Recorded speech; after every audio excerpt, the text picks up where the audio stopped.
కట్టిన ఇల్లేనా పెట్టిన పొయ్యేనా దాన్ని కూడా నడపలేరా అని. కట్టిన ఇల్లు పెట్టిన పొయ్యి కాదు, కట్టిన ఇల్లుని తగలబెట్టిపోయినావు నువ్వు.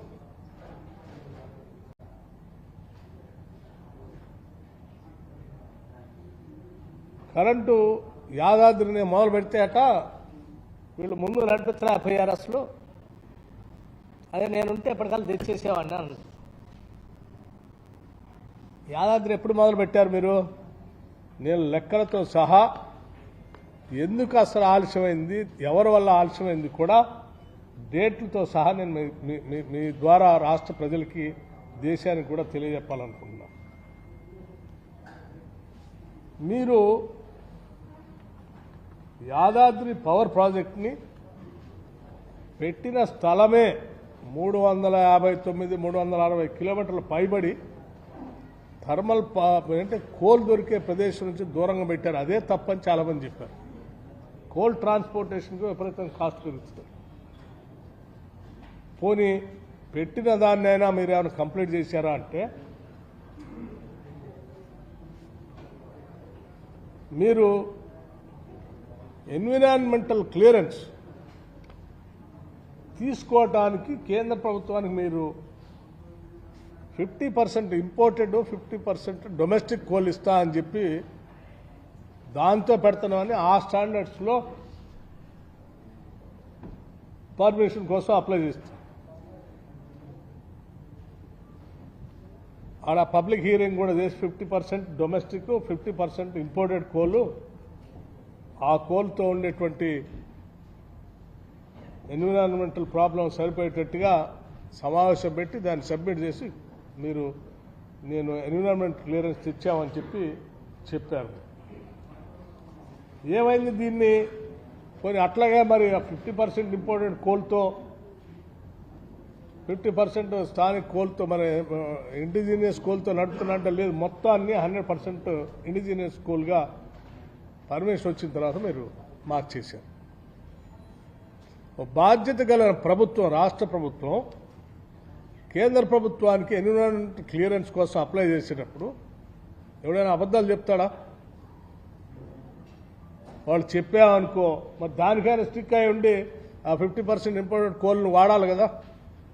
నువ్వు వాడవైతే అది మార్చే వరకు దానికి సంబంధించి ఎవరో NGTకి పోయారు. ఎవరు? Environment YTP suspended by the honourable NGT southern zone Chennai on 30th 9, 2022. ఎవరున్నారు అప్పుడు అధికారంలో? మీరే పాలనలో ఉన్నారు. తెచ్చిన ఎన్విరాన్మెంటల్ క్లియరెన్సెస్ క్యాన్సిల్ చేశారు వాళ్ళు. 2022 నుంచి డిసెంబర్లో ఎన్నికలు జరిగేంత వరకు కూడా ఆ ఎన్విరాన్మెంటల్ క్లియరెన్స్ వాళ్ళు క్యాన్సిల్ చేస్తే మళ్ళీ దాన్ని హియరింగ్ చేసి సబ్మిట్ చేసి ఏమైనా క్లియరెన్స్ తీసుకొచ్చారా? తీసుకుండా అలాగే పెండింగ్లో పెట్టారు. దాని జోలికే పోలేదు.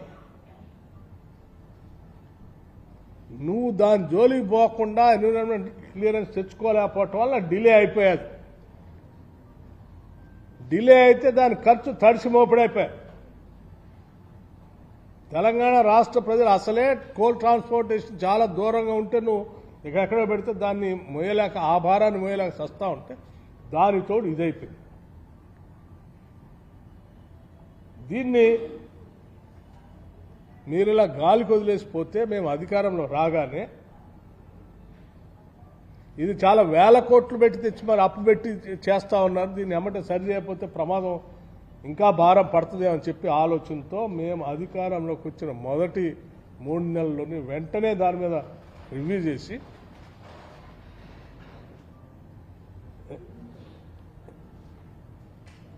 ఏడు 12/2024 తర్వాత మేము అధికారంలోకి వచ్చిన తర్వాత పబ్లిక్ హియరింగ్ ఆన్ 20th 2, 2024 నాడు పబ్లిక్ హియరింగ్ కండక్ట్ చేసి స్మూత్గా ఏం గొడవ లేకుండా అందరికీ అర్థమయ్యేటట్టు చెప్పి proper public hearing on 20th 2, 2024 మేము వచ్చిన సెకండ్ మేము ప్రమాణ స్వీకారం చేసింది 7th 12/2024 20th 2024కే వెంటనే దీన్ని మేము పబ్లిక్ హియరింగ్ చేపించి దాన్ని ఆ రిపోర్ట్ని ఎన్విరాన్మెంటల్ క్లియరెన్స్ కోసం పంపిస్తే దే ఆర్ షెడ్యూల్డ్ ఫర్ 5/4/2024. ఇది మేము వచ్చిన తర్వాత చేశాం. యాదాద్రి మేము మొదలుపెట్టిందే కట్టలేకపోతుంది, ముందు దేశపోలేకపోతుంది అంటే నువ్వు అన్ని అడ్డంకాలు పెట్టి ఎన్విరాన్మెంట్ క్లియరెన్స్ లేకుండా వచ్చిన క్లియరెన్స్ పోయేటట్టుగా అన్ని రకరకాల తప్పిదాలు చేసి దాన్ని అట్లాగే పెట్టిపోతే ఉండి మరి ఏమైనా చేసావా, రివ్యూ చేసావంటే అది చేయవచ్చు. ఈ వాస్తవాలే కదా ఈ డేట్స్, దీనిలో ఏం మార్చేదిగా. ముఖ్యమంత్రిగా చేసిన పెద్ద మనిషి కనీసం ఇటువంటి డేట్స్ సహా ఉండే వాస్తవాలని రేపొద్దునైనా ఎవడైనా మాట్లాడుతున్నా అది మాట్లాడితే నా పరువు పోతుందనే కనీస ఇంగిత జ్ఞానం లేకుండా ఇట్లా రకంగా ప్రజలను తప్పుదోవ పట్టించేటట్టు మాట్లాడటం కరెక్టేనా అసలు? ఇంకోటి చెప్పు,